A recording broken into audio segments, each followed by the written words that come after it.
Hello everyone अन्य এটা ভিডিওলৈ আপোনালোক সকলো কিছু আগতম জনাইছো। আজিৰ ভিডিওটো হৈছে ম্যাঙ্গো ডেজাৰ্ট আৰু এনেকুৱা গৰমত ম্যাঙ্গো ডেজাৰ্ট বনাই ফ্ৰিজত থৈ ঠাণ্ডা ঠাণ্ডাই খালে বহুত ভাল লাগে আৰু গা মনো জুৰ পৰি যায় আৰু এই ডেজাৰ্ট সৰুৰ পৰা ডাঙৰলৈকে সকলোৱে খাই ভাল পায় আৰু বলক এতিয়া ভিডিওটো আৰম্ভ কৰো। ধনিয়া পকা আম এটা লৈ লৈছো আৰু আমটোত মিঠাও আছে বহুতো আৰু এতিয়া বাকলি গুচাই সৰু সৰুকৈ কাটি লৈছো আৰু এতিয়া মিক্সাৰ জাৰত দি স্মুথ ম্যাঙ্গো পিউৰি বনাই লম।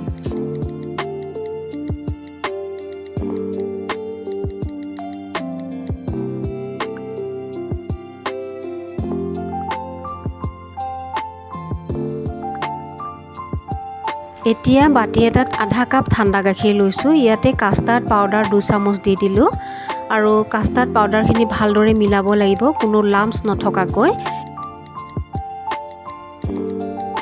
এতিয়া গেছৰ ওপৰত সসপেন এটা উঠাই এগিলাস গাখীৰ গৰম হ'বলৈ দিছো আৰু ইয়াত গাখীৰ অলপ গৰম হ'লে মই ইয়াতে চেনি 1 চামুচ দি দিছো।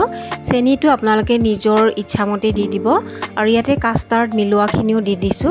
কাষ্টাৰ্ড মিলোৱাখিনি দিয়াৰ পিছতে কন্টিনিউ লৰাই থাকিব লাগিব আৰু লৰাই যেতিয়া গোট মাৰি আহিব তেতিয়া আমাৰ কাষ্টাৰ্ডখিনি হৈ যাব আৰু মই নমাই থৈ ঠাণ্ডা হ'বলৈ দিম। এতিয়া ব্ৰেডৰ চাৰিওফালৰ ব্ৰাউন সাইডটো কাটি লম আৰু ইয়াতে মই 4খন ব্ৰেড কাটি লৈছো। তাৰ পিছতে ইয়াতে কাষ্টাৰ্ডখিনিও ঠাণ্ডা হৈ গ'ল। এই কাষ্টাৰ্ডখিনিত এতিয়া মই আমৰ পিউৰিখিনি মিলাই লম। আমৰ পিউৰিখিনি এতিয়া স্মুথ কৰিবৰ কাৰণে ইলেক্ট্ৰিক বিটাৰৰ সহায়ত অকমান সময় বিট কৰি লম। বাউল এটা লৈ লৈছো আৰু প্ৰথমতে ব্ৰেড কেইখন ইয়াতে দি দিছো। তাৰ পিছতে আমৰ আৰু কাষ্টাৰ্ডৰ পিউৰিখিনি ইয়াতে মিলাই দিম।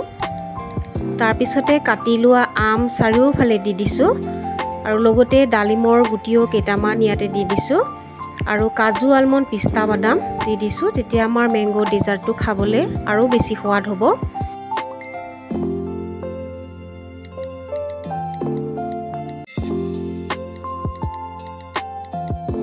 প্ৰথম লেয়াৰটো হৈ গ'ল। এতিয়া মই 2 নম্বৰ লেয়াৰখিনি বনাবৰ কাৰণে আকৌ ব্ৰেড পাৰি দিছো। আকৌ পিউৰিখিনি দি দিম, আম দিম, ডালিম দিম, কাজু বাদাম খিচমিচ এনেকৈ দি দিছো।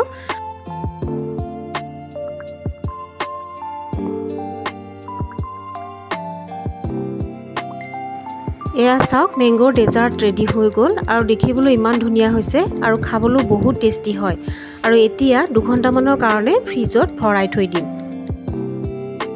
ফ্ৰিজৰ পৰা উলিয়াই আনিলো আৰু এয়া চাওক কালাৰটো ইমান ধুনীয়া হৈছে দেখিবলৈ আৰু খাবলৈ বহুত টেষ্টি হয়।